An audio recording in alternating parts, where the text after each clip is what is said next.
because you've been here a number of years. Yes. How long, roughly? 10 years. 10 years. So in 10 years, you haven't had to do a huge amount to the house in 10 years. So in terms of, upkeep and maintenance and things like that, you haven't had to spend a lot of money on the home.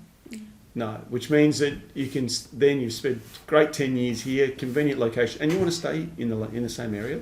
Yes. And so the reason for selling was just to downsize. Yeah, I just wanted to downsize because it's a big house for just one person. Yeah.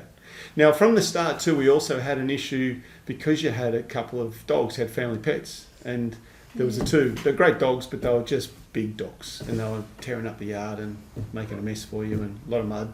Mm-hmm. Yeah, all that stuff, which we managed to get sorted. But one of the things that we needed to help with, because you weren't feeling 100% either, were you, at the time? So you had a couple of medical things going on, which were not making it easy. No. Yeah. So with the dogs, we were able to advertise and get the dog placed in a home. Yes. Went to a lovely, great family. Great family. Yeah, which is awesome. So it means that, and fairly local too, which means you can always get to see boss again. But it meant that we could then manage the sale process a lot better. Yeah, because if we didn't do that, I think the sale process wouldn't have been as good or as easy as it has been. So touching on that point, how stressful, I suppose, because everyone's got different levels of stress. When it came to selling, how stressful was that? Or what you thought it might be to what it was? It was hard to lose one of your animals that you love so much. Yeah. But I think what you did was try to make it as easy as it could be.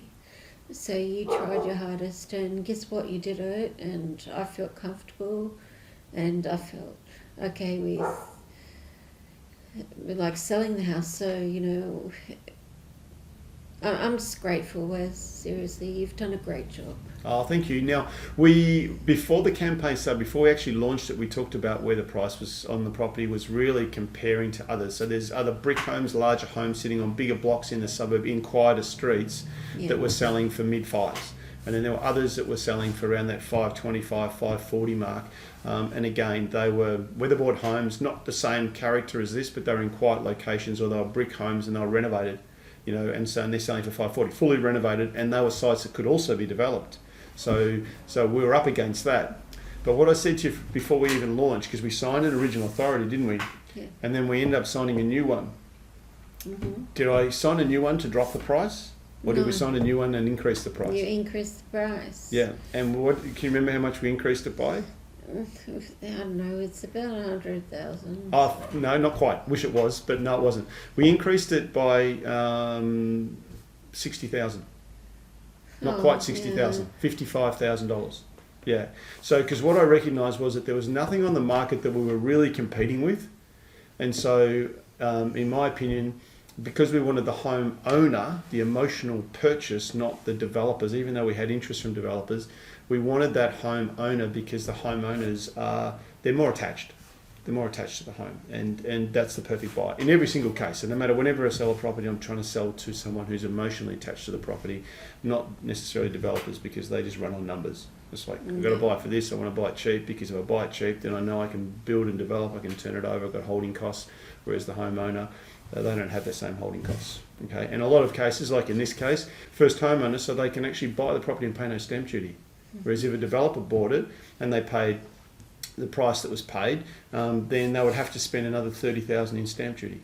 So it cost them more to do it, right? So they try to get that saving. So that worked out really well. So overall, if you had to rate the experience from 1 to 10, 1 being not a great experience to 10 being a great experience, where do you think you'd put that experience? I'd go at 9, because you actually... Can I say this or not? Right? Yeah. You sold it to someone that wants to love the home, and everyone told me that they were going to knock down the home. So I was so appreciative that you got someone that loves the home, that wants to approve it. Yes. So I'm very happy with that. Yeah, and that's good, and it is a great home, so it does deserve to stay here and hopefully it remains here in the future too. Who knows? It does lend itself to obviously development, but who knows down the track, a young couple. So look, I say from my side of things, I really appreciate the opportunity to meet with you. The next stage that we're going to go through is once sold, then we've got a long settlement, which is what we wanted as well. So we've got a fantastic price, we've got a long settlement, and now we've got to look for something for you to buy and then develop, or buy and move into, which will be a downsizing, something smaller in this area. Yeah. Yeah. That'd be great. Yeah, and so that's where we also work in with our clients to make sure that the next phase of where they go to is a great step. So that will come up. That's virtually starts now. So we'll be keeping our eye out for what's around, and then we'll share, some of those opportunities with you, or we'll end up going and finding something and speak to clients about that. So thank you very much. No, thank you. Yeah, and thank you so much for all you've done. Look, my pleasure. Absolutely. Thanks, Sheralee. No, thank you. Thanks, listeners.